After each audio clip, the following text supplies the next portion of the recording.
ప్రధాని మోదీ 3.0 ఎలా ఉండబోతోంది? గత 2 విడతల పాలనలోనే సంస్కరణలను పరుగులు తీయిస్తారా లేక సంక్షేమానికి పెద్దపీట వేస్తారా? ఆర్థిక అభివృద్ధి చెందిన భారత లక్ష్య సాధనకు సంస్కరణలు తప్పనిసరి. తొలి మలి విడత పాలనలో బీజేపీకి సంపూర్ణ మెజారిటీ ఉండటంతో ఎవరి అభిప్రాయాలతో పని లేకుండా మోదీ ఆర్థిక విధానాలు రూపొందించారు. మరి సంకీర్ణ ప్రభుత్వ సారథిగాను అదే దూకుడుతో వెళ్తారా లేక సంక్షేమం సంస్కరణల మేళవింపుగా పాలన సాగిస్తారా అన్నది భారతదేశ భవిష్యత్తును నిర్దేశించనుంది.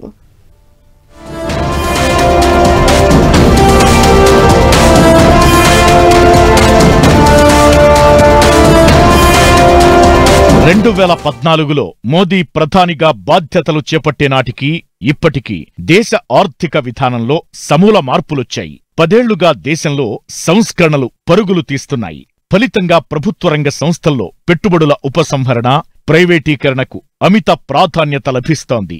సంస్కరణల వల్లే దేశ ఆర్థిక వృద్ధి పరుగులు పెడుతోందని, ప్రపంచంలోనే 5వ అతిపెద్ద ఆర్థిక వ్యవస్థగా నిలిచిందని, 3వ అతిపెద్ద ఆర్థిక వ్యవస్థగా మారేందుకు అడుగులు వేస్తోందని ఆర్థిక నిపుణులు చెబుతుంటారు.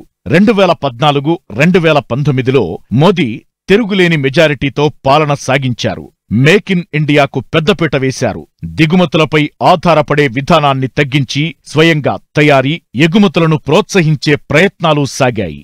మౌలిక సదుపాయాలు, తయారీ వంటి రంగాల్లో ఆర్థిక సంస్కరణలు దేశాభివృద్ధికి దారితీశాయని, 2047 నాటికి అభివృద్ధి చెందిన దేశంగా భారత్ నిలవాలన్న ఆకాంక్షకు పురుడు పోశాయని భావిస్తారు.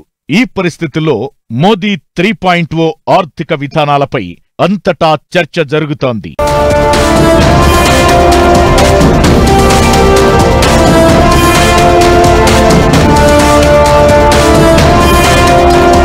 సంకీర్ణ ప్రభుత్వ హయాంలో అన్ని రంగాల్లో సంస్కరణలు అమలు చేయడం అనుకున్నంత తేలిక కాదు.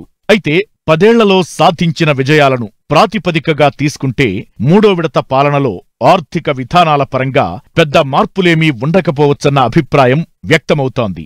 మౌలిక సదుపాయాలు, తయారీ రంగాలకు ప్రాధాన్యత మోదీ 3.0లోనూ కొనసాగనుంది.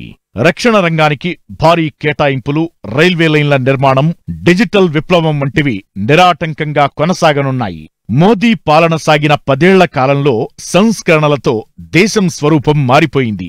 భారత్ను అంతర్జాతీయ తయారీ కేంద్రం, గ్లోబల్ మ్యానుఫ్యాక్చరింగ్ హబ్గా మార్చాలని లక్ష్యంగా పెట్టుకుంది. సెమీ కండక్టర్ల తయారీ సంస్థలు, ఫోన్ల విడిభాగాల తయారీ, ఎలక్ట్రిక్ వాహనాల తయారీ ప్రోత్సహించేందుకు భారీగా రాయితీలు కల్పించింది. వచ్చే 5 ఏళ్ల కాలంలో మిత్రపక్షాల నుంచి ఈ విధానాలకు అభ్యంతరాలు ఉండకపోవచ్చు.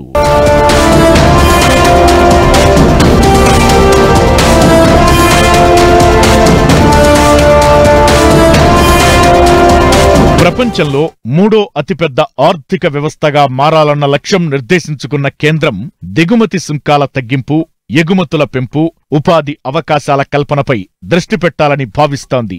దిగుమతులపై విధిస్తున్న సుంకాలతో తయారీ ఖర్చులు పెరిగిపోతున్నాయి. దీంతో దిగుమతి సుంకాల తగ్గింపుపై దృష్టి పెట్టింది. మోదీ 2వ విడత పాలనలో స్మార్ట్ ఫోన్ల విడిభాగాల దిగుమతులపై 10% వరకు సుంకాలు తగ్గించింది. అలాగే భారత్ను ఉత్పాదక శక్తిగా మార్చాలని ఎన్నికలకు ముందు కేంద్రం లక్ష్యంగా పెట్టుకుంది.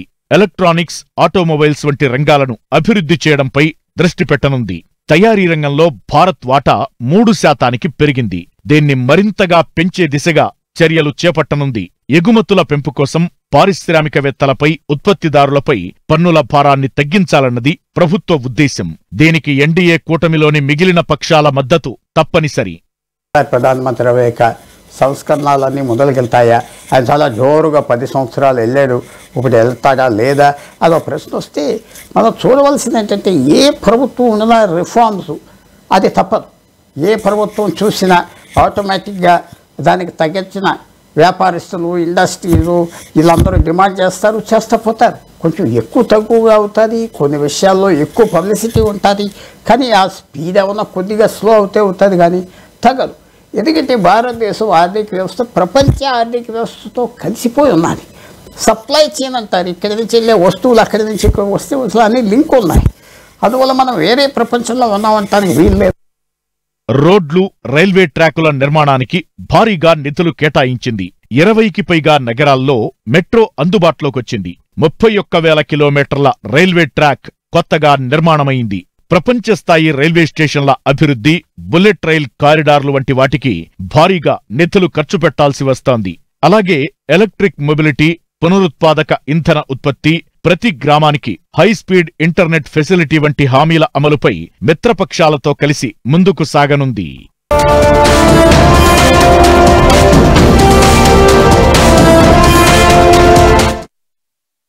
దేశ ప్రధానిగా మూడోసారి బాధ్యతలు చేపట్టిన తర్వాత మోదీ తొలి సంతకం పీఎం కిసాన్ నిధి విడుదలపై చేశారు. అలాగే తొలి కేబినెట్ సమావేశంలో ప్రధాని ఆవాస్ యోజన కింద 3 కోట్ల గృహాలు నిర్మించాలన్న నిర్ణయానికి ఆమోదం తెలిపారు.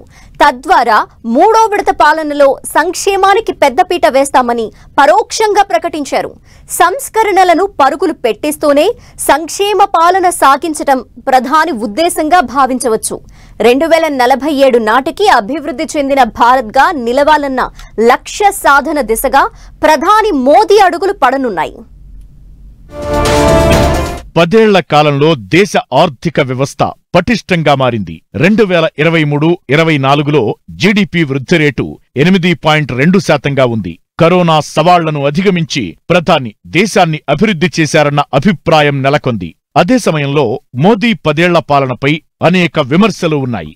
పేద ధనిక అంతరాలు అవాంఛనీయ రీతిలో పెరిగిపోయాయని, సంపన్నులు మరింత సంపన్నులుగా, పేదలు మరింత పేదలుగా మారిపోయారన్న ఆందోళన వ్యక్తమవుతోంది. సంపద కొందరి చేతిలోనే కేంద్రీకృతమయ్యిందని, ఇది ప్రజల జీవన ప్రమాణాలపై తీవ్ర ప్రభావం చూపుతుందని హెచ్చరికలు వినబడుతున్నాయి. మానవ వనరులపై పెట్టుబడులు పెట్టినప్పుడే దేశాలు అభివృద్ధి చెందుతాయని, ఆ దిశగా ప్రయత్నాలు జరగడం లేదని విమర్శలున్నాయి. సంస్కరణల వేగవంతం, డిజిటల్ రెవల్యూషన్ వంటి వాటితో ఫీల్ గుడ్ ఫ్యాక్టర్ నెలకొంది. పొరుగు దేశాలు శ్రీలంక, పాకిస్తాన్ వంటివి అప్పుల ఊబిలో కూరుకుపోతే విదేశీ మారక ద్రవ్యం నిల్వల్లో భారత్ కొత్త రికార్డు సృష్టిస్తోంది. 10 ఏళ్ల కాలంలో విదేశీ మారక ద్రవ్య నిల్వలు $290 బిలియన్ నుంచి $648 బిలియన్ పెరిగాయి. ఇవన్నీ 2047 నాటికి వికసిత భారత్ లక్ష్యాన్ని చేరుకోవడం అసాధ్యం కాదన్న అభిప్రాయం కలిగిస్తున్నాయి. వరుసగా 10 ఏళ్లు అధికారంలో ఉన్నప్పటికీ సార్వత్రిక ఎన్నికల్లో బీజేపీ అతిపెద్ద పార్టీగా నిలవడానికి ఈ విజయాలే కారణం. అయితే వృద్ధి రేటు లెక్కలపై ఉన్నంత శ్రద్ధ ప్రజల జీవన ప్రమాణాల పెంపుపై పెట్టడం లేదన్నది ప్రభుత్వంపై వస్తున్న విమర్శ. సంస్కరణల ప్రభావంతో దిగువ మధ్యతరగతి పేదలకు చేదు ఫలాలు అందుతున్నాయని, అంతిమంగా ప్రజల్లో ఇది తీవ్ర అసంతృప్తికి దారితీస్తే ప్రమాదకర పరిణామాలుంటాయని ఆర్థిక నిపుణులు హెచ్చరిస్తున్నారు.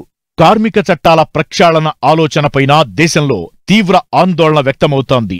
100 మంది కంటే ఎక్కువ ఉద్యోగులున్న సంస్థలు కొత్త వారిని నియమించుకోవడానికి, ఉన్న ఉద్యోగులను తొలగించడానికి ప్రస్తుతం అవసరమైన రాష్ట్ర ప్రభుత్వాల అనుమతిని తొలగించాలన్న కేంద్రం ఆలోచనపై తీవ్ర వ్యతిరేకత ఏర్పడింది. అలాగే ఉత్పాదక శక్తిని పెంచడానికి పని గంటలు పెంచాలన్న ఆలోచన శ్రామిక శక్తి దోపిడీకి దారితీస్తుందన్న హెచ్చరికలు వినబడుతున్నాయి. 10 ఏళ్ల కాలంలో సంస్కరణలతో పాటు సంక్షేమానికి ప్రాధాన్యత లభించిందనే చెప్పాలి. కరోనా కాలం నుంచి దేశంలో ఉచిత రేషన్ అమలు చేస్తున్నారు.